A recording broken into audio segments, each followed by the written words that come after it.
good old salad. We're on our way up to New York. Just got a salad. Decided to stop at Golden Corral. It was the only option we had. So we're here now, getting salads, and we'll see what we can get. So guys, we got some, what kind of fish is? I don't know what kind of fish that is. Broccoli, sauteed mushrooms, brown rice, zucchini, and a little bit of baked potato. That's how you eat clean when you're at Golden Corral. For the final thing, carrot cake. You guys know me pretty well. Carrot cake is my kryptonite. That is one of my most favorite desserts. And if it's in my face, I'll eat it. Right, Kel? Kel's is chocolate strawberries.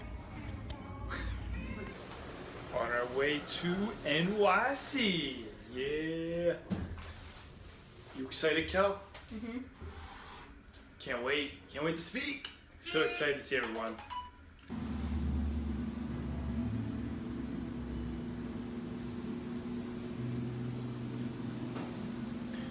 Alright guys, so lunch break before the big speech today. Really excited, but getting sushi down the street at Mr. Sushi and Sushimi King. Pretty hyped up about it. It's gonna be really good. Got 4 rolls they made up.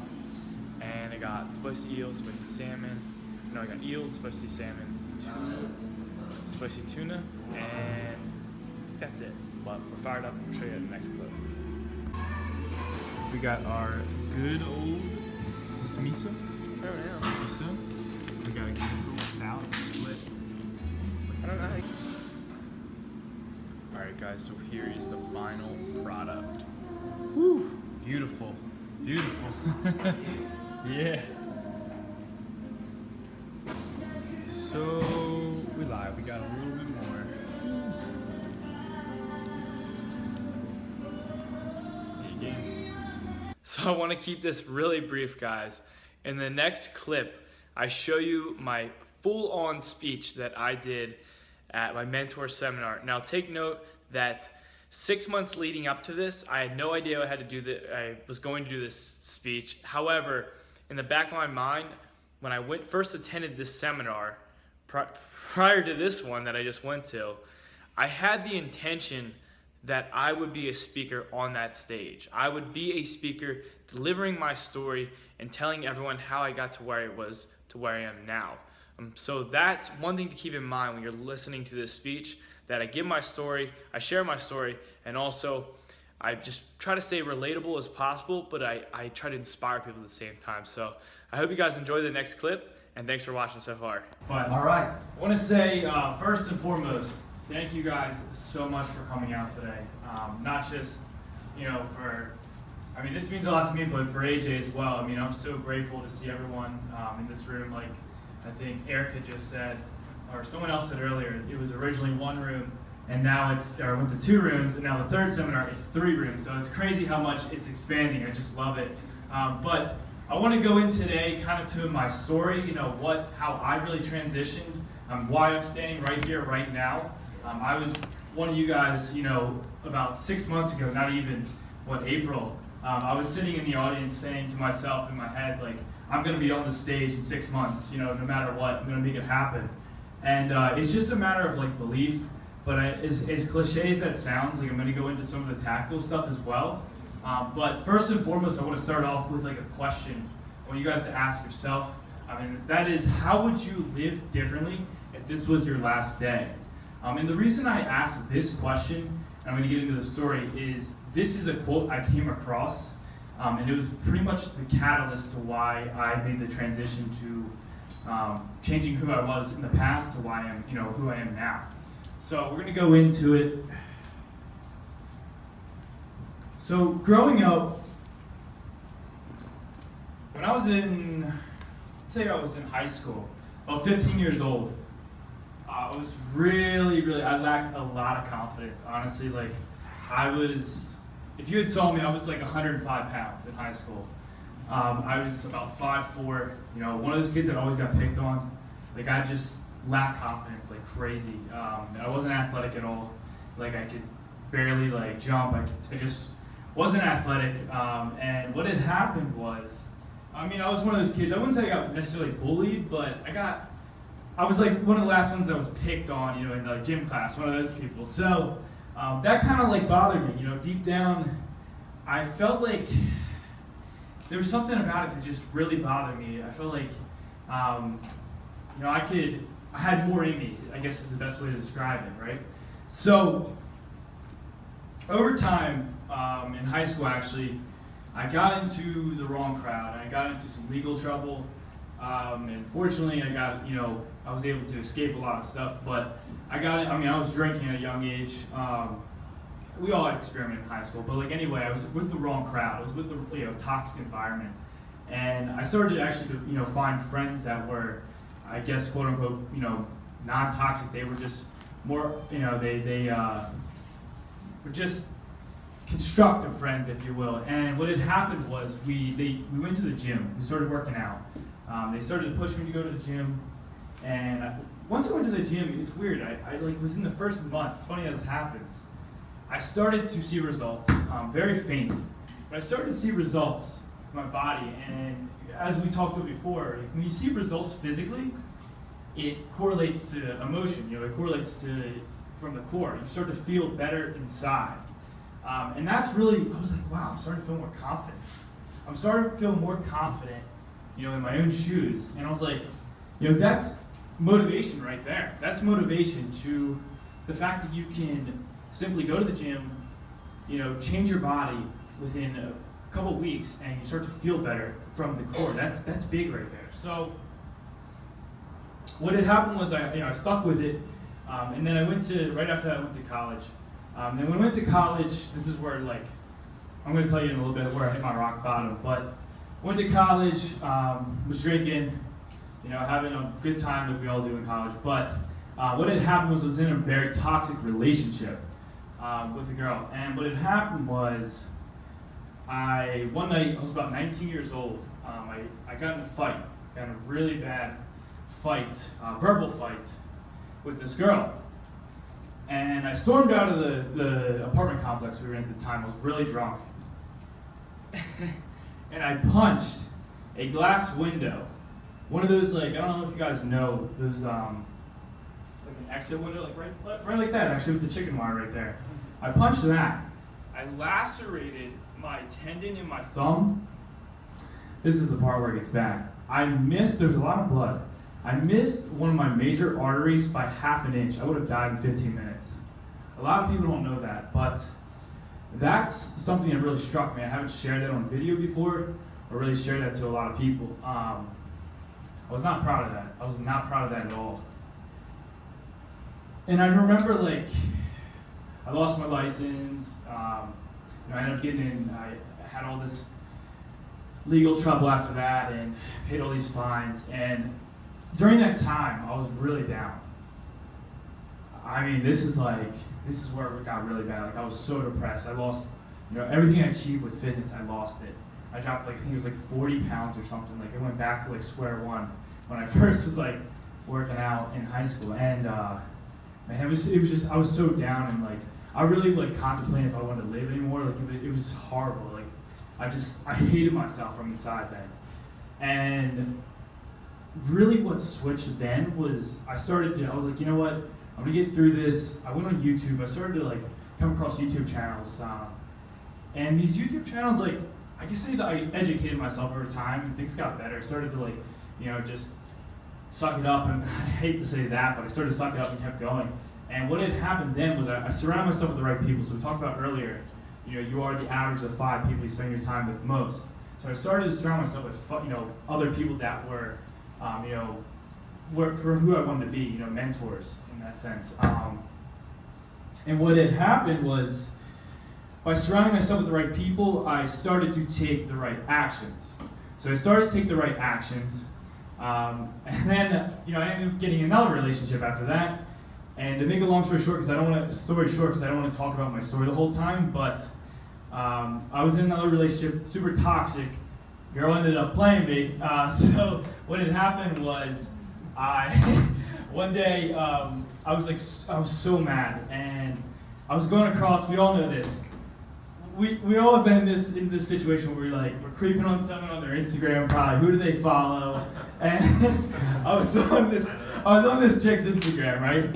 And I came across this one guy in the fitness industry. I was like, why the hell does she follow this guy? Like, why is she following this guy? And I was like, I checked him out, and I was like, actually, this guy's pretty cool. Like this guy, I was like, I want to be like what this guy does, and I want to show you really quick who it was. I ended up meeting him.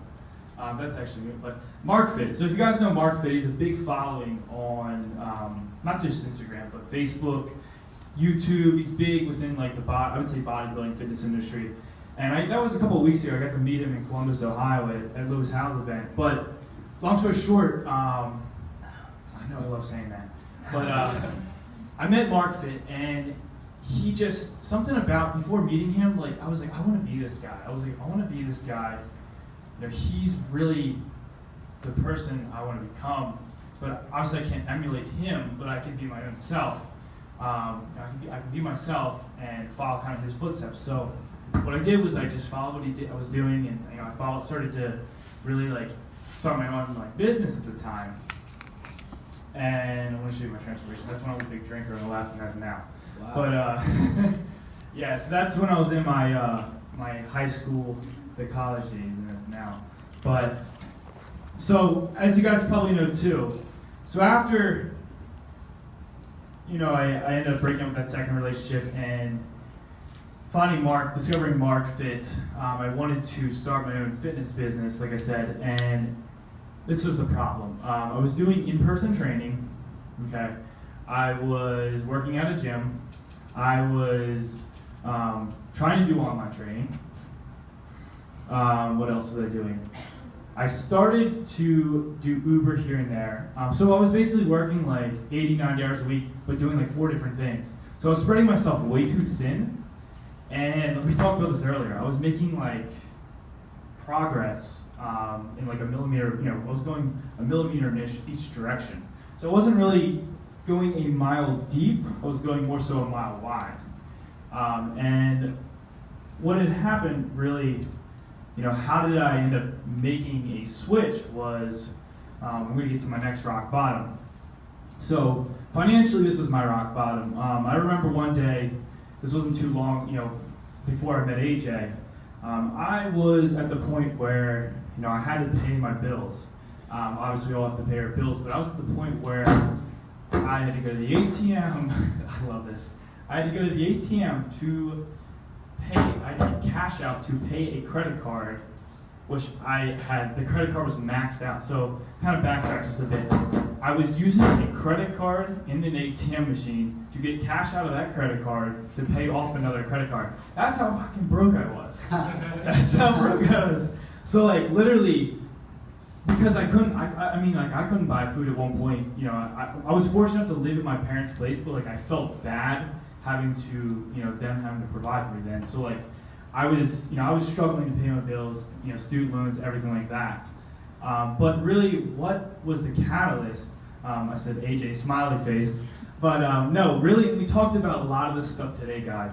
A lot of this stuff we talked about earlier. So I just want to, reiterate what we said earlier, and that's creating your ideal life.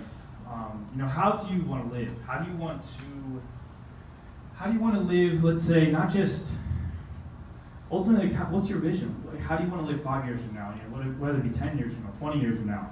How do you want to wake up? What experiences do you want to do?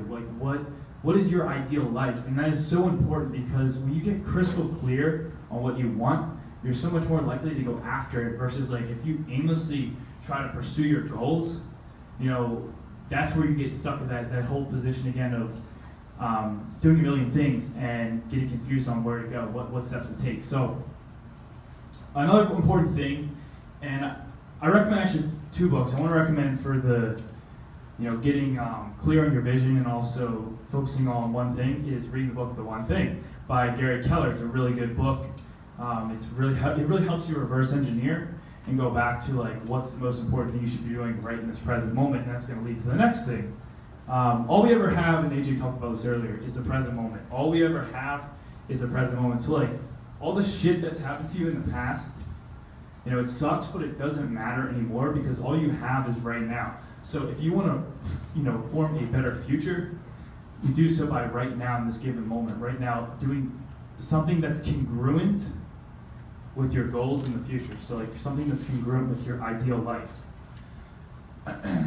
And the next thing, taking a leap of faith, but taking a leap, it's better to take, and this is a big thing, guys, being a person that struggled with in the past, trying to do too much at once, analysis paralysis, it's better to fail forward. It's better to fail while taking imperfect action, as cliche as that sounds. It's better to fail forward while taking imperfect action than it is to stand still and do nothing. Because when you stand still and do nothing, you get nowhere fast, obviously.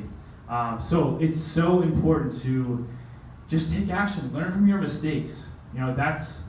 And I don't mean to boast to say that's why I'm up here, but like, if I never took a risk, then I wouldn't be up here. That's very true. I mean, that's 100% true. If I didn't take some form of action, I would not be up here right now. And that applies to a lot of things. You just have to take some risk. There has to be something you give to get. And I want to kind of go on like a success triad. Now, I don't want to be like, oh, this is the definition of success. Like, the definition of success is whatever you want it to be. I mean, really, how I see and how I remember AJ brought this up the other day was success is really getting better than you were yesterday. So it's simply getting better in some way than you were in that, in the past. And I break it down into 3 things. I found this the other day. I'm not going to go off the things they said. They said belief, effort, skills, and resources, but I think it's more so your beliefs, actions, and skills and talents.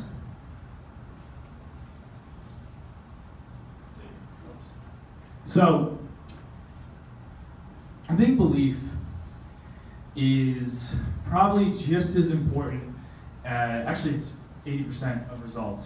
Psychology is 80% of results, and the other 20% is the actions, the tactics, the steps we take.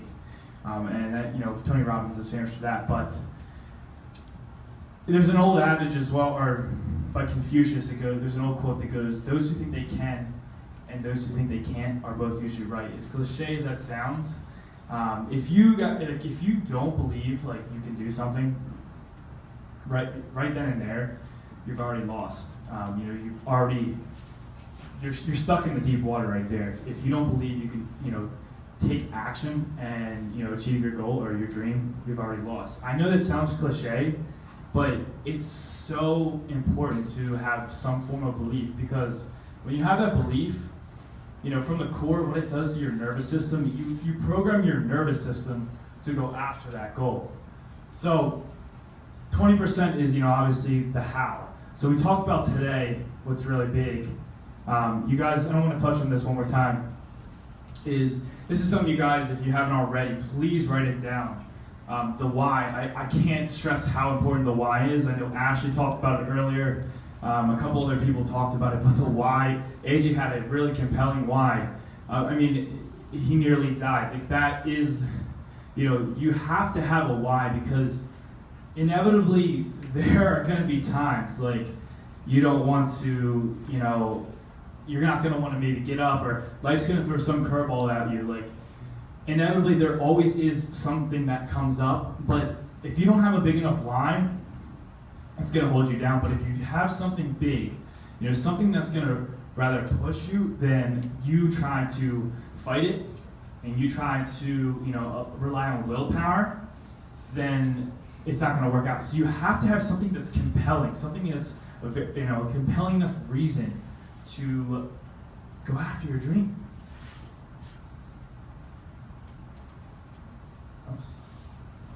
So, again, with the triad, we talked about skills and talents, but I want to kind of talk a little bit more about skills. So, kind of differentiating.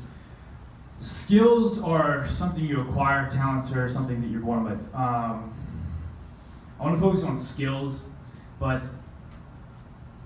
repetition, as said, is the mother of skill. So the only way you can really get better at some form of skill, obviously, is continually implementing, continually trying. You know, like we said, imperfect action is going to get you there. You have to take some form of action. And you know, skills that's how you get better. That's how I know that's a cliche term as well, but that's how you get better. Taking some form of, you know, action over time, whether it be the Facebook ads, whether it be, you know, implementing a system with your clients. You have to try something different. You have to get, you know, but again, try not to spread yourself too thin. You know, focus on one thing and repeatedly do that. And then lastly, we talked about this before. What is your why? You know, creating that compelling reason. I mean, willpower will only get you so far. You know, you have to take the action. Action is so imperative to getting anywhere. I mean, that's one thing. That was my biggest standstill. Is I remember I would go to all these seminars. I would go to so many seminars and be that kid who like sat in the front, wrote like 20 pages of notes, and next thing you know, I would go to my house on Monday, and I would just be like, all right, fuck it, and just drop it all on the ground. Like, I wouldn't do anything because I would get so, like, I would have so much analysis paralysis from all the work I did that it would overwhelm me. And that's the thing is, like, I'm a big believer in simplifying your life now. I think it's important to simplify your life and just focus on, like we said before too, focus on a couple things and try to become skillful at those things.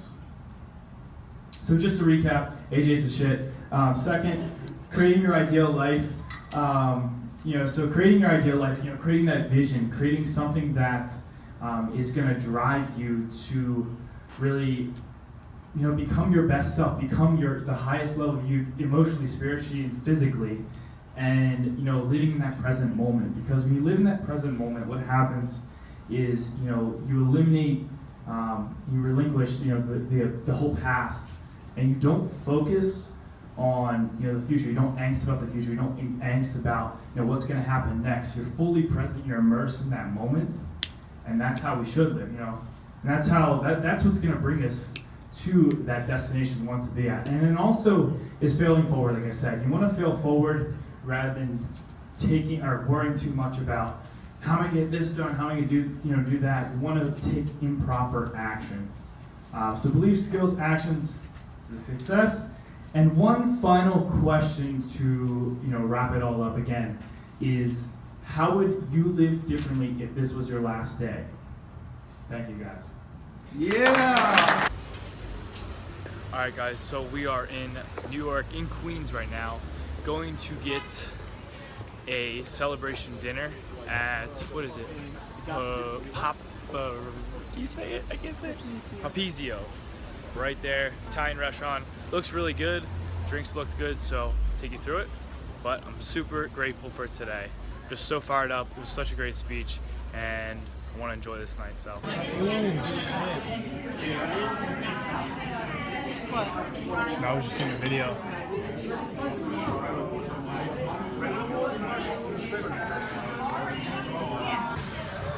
Alright guys, so we just went out to the bar, rooftop chilling. I want to take you through right now the atmosphere. Yeah, loving these drinks. Alright guys, and those were the mojitos we had. So that is going to conclude this video. We're coming to an end, but real quick before we cut it off, I want to show you our final meal. We went to this awesome organic hoagie place, or organic wrap place, and we got, I think this was a shrimp like stir fry wrap I had, and then we had sweet potato fries on the side, and it was so good, but that was the last meal.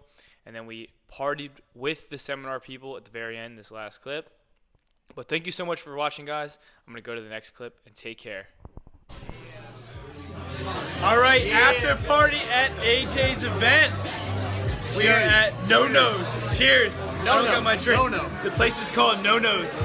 Yo, what's up, Mike? What's going on? Look at that. What are we talking about? This is going to be on the vlog on YouTube. After party event. Just saying what's up. We had an amazing time at AJ's event. I want to show everybody what it looks like. So I'm going to walk you guys through. I'm going to walk everybody through.